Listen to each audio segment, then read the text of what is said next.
Yes, sir. Yes, sir. Big Baby J TV, Patreon gang. You're getting early access. Let's get into it, man. Join the Patreon, by the way. Let's get into link in bio, by the way.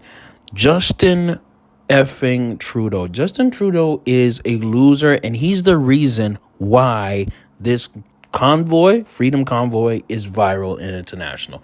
He's a loser. Why? Because of his ego and his pride. His ego and his pride. Now, let me tell you something, right?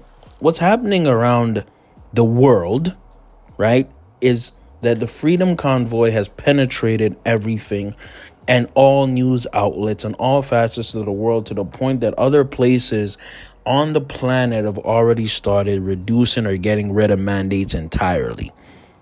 Point blank, period. That's been happening, right?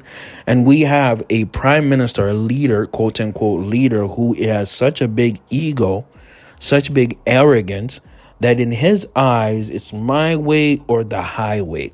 More specifically, it's get jabbed or nothing, or nothing. Right? That's why he wanted the trucker convoy to look and be perceived as a white supremacist Nazi Trumpian movement. That's why. That's why he wanted that narrative to come out. And because of the CBC, CTV, Global News, other, national broadcasters, which are mostly funded by the federal government, right?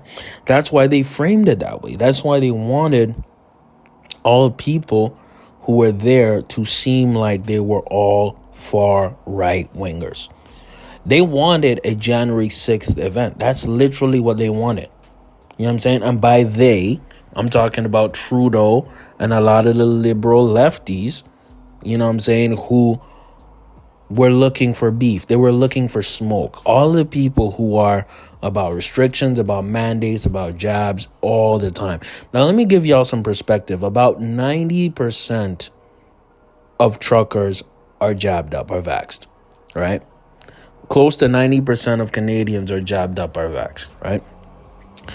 For this prime minister, this quote-unquote leader, to be so obsessed with jabbing everybody, right? And thinking that that's the science, saying trust the science, trust the science. Well, according to a lot of reports and a lot of recent studies, the lockdowns haven't been doing much. They haven't given that much of a positive result. The masks haven't done much or given a positive result. The jab itself doesn't stop the spread. It doesn't even slow the spread. You know what I mean? If you have the vid, you're going to get it and you're going to pass it around regardless if you're jabbed up or not. We all know that now, right? Now, will it reduce hospitalizations or symptoms? That's what they say. I'm not so sure about that because I personally know people in my life who got jabbed up, still had the vid, and still had struggles with it. Okay, so we're going to do 3 boosters. We're going to do 4 or 5 like Israel. Really? That's what we want to do? But Justin Trudeau's arrogance makes him realize, I'm just going to keep jabbing people. I'm going to keep saying the same thing I was saying 3 months ago when things have changed dramatically from 3 months ago, from even a year ago. A year ago, this man said he wouldn't do vax mandates. A year ago, this man said he wouldn't do vax passports. A year ago, he was completely different. He had less of an ego about this. But now it is all ego, all arrogance, so much so that he made the trucker convoy a global movement, meaning different places all around the world. Australia, United States, New Zealand, France, most of Europe, all of them doing trucker convoys and doing massive amounts of protests, right? Even provinces within Canada, right? You have the border crossing of Windsor and Detroit, Michigan, right? Where a lot of supply chain goes in. This bridge, right? Ambassador Bridge has about $1 million worth, close to $1 million worth of commerce every day that is blockaded by these truckers who are saying, hey, we're done with this, bro. We are done with this, right? Provinces are ending mandates. Alberta, you know what I'm saying? Now, while it is political, you know what I'm saying, their premier had to do it because it was political, meaning that Their premier had to stop the mandates because he was going to lose the upcoming election, right? Jason Kenney. He had to stop it because there are also truckers at the border of Minnesota and Alberta, the Coots border, a ton of truckers protesting, right?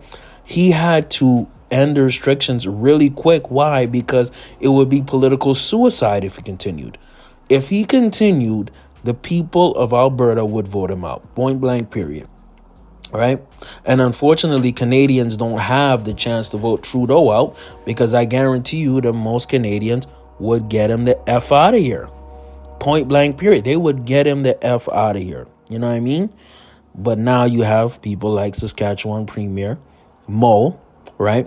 Premier Mo, that he himself, he's going to end all mandates in about a week, right? He's going to end all restrictions in a week. You have Nova Scotia's premier. He's about to end them in about a week as well, right? But then you have idiots like Trudeau, idiots like Doug Ford, arrogant idiots, you know what I'm saying? COVID Karens who are so obsessed with getting everybody jabbed up. You have to wonder, is there a financial incentive behind this?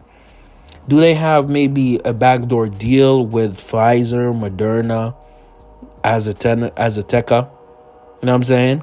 There has to be something behind this, right? So what's happening now is the tide is shifting, man. Most people are done with mandates. Most people lost 2 years of their lives to this panini. You know what I'm saying? Most people are physically and mentally done. People are saying it's because of their children. Respect. That's why you're done with mandates. I respect it. People are saying for their mental health. Respect. You know, people are saying because some have lost their jobs. Some are suspended. They have no way to live, no way to do day-to-day activities because they are done. They're done with this. We're ready to move on as a society, right? This has been international news, man. These convoys and these protests have been on all international news outlets, right? And not only has this made Trudeau look dumb, it's made Canada not only look like an embarrassment, really. And when I say Canada, I'm talking about the politicians. It's just been so huge international news that it's also been a little bit inspirational. Actually, very inspirational to other nations and other states to see, hey, these are common folks. These are people on the street. These are people that would be considered lower class, non-elitist, not elite, right? Not bourgeoisie, more of the proletariat, really. This proletariat, as you can hear some honking in the background, means that people are done, people are fed up, and people are, shifting and saying, hey, we are done. Shouts out to the Hong Kong. Yes, right? So what is happening is the tide is shifting. The tide is shifting. You don't see Fauci on CNN as much no more. You don't see these endless guidelines, endless mask mandates, endless talk of all this because we got to realize slowly that we got to live with it. We got to learn to make our own risk assessments as human beings, as grown-ups, as parents, as adults, all of that, right? So for me, I had a prediction in a previous video that this could end into Waco, Texas, right? Meaning a big siege or a big standoff that ends in a lot of deaths. 76 deaths that happened in the convoy. Not the convoy, sorry, Waco, Texas. But I'm going to back down on it. I believe that it's going to end with Justin Trudeau finding a compromise with the truckers and capitulating. Why do I say this? Because if he is to go gully on these people, meaning on the protesters in Ottawa, if he is to bring out full military intervention, start arresting and forcefully getting people out of there with violence, because he wants violence, this will be one of the darkest, most terrible international things that Trudeau has ever done. It will make him look like an idiot. It will make Canada look like a joke. And it will make things 10 times worse. Because if he pushes violence, that's when things go bad. That's when things get dirty and grimy. And he could literally face jail time for this because of the endless lawsuits and all the criminal activity that would ensue that he allowed. That's my guess. Shouts out to the honk. Shouts out to the truckers that are honking right now. Let's see what happens. I don't think a Waco situation is going to happen. I think he's going to compromise. Not only to save his own political career, because that's what it is to him. Not only to save his ego, but because the repercussions could be literally deadly. Literally deadly. But let me know what y'all think in the comments, man. Let me know, Patreon gang, like this video. Big Baby JTV. Shouts out to the honk. Shouts out to truckers. Let go.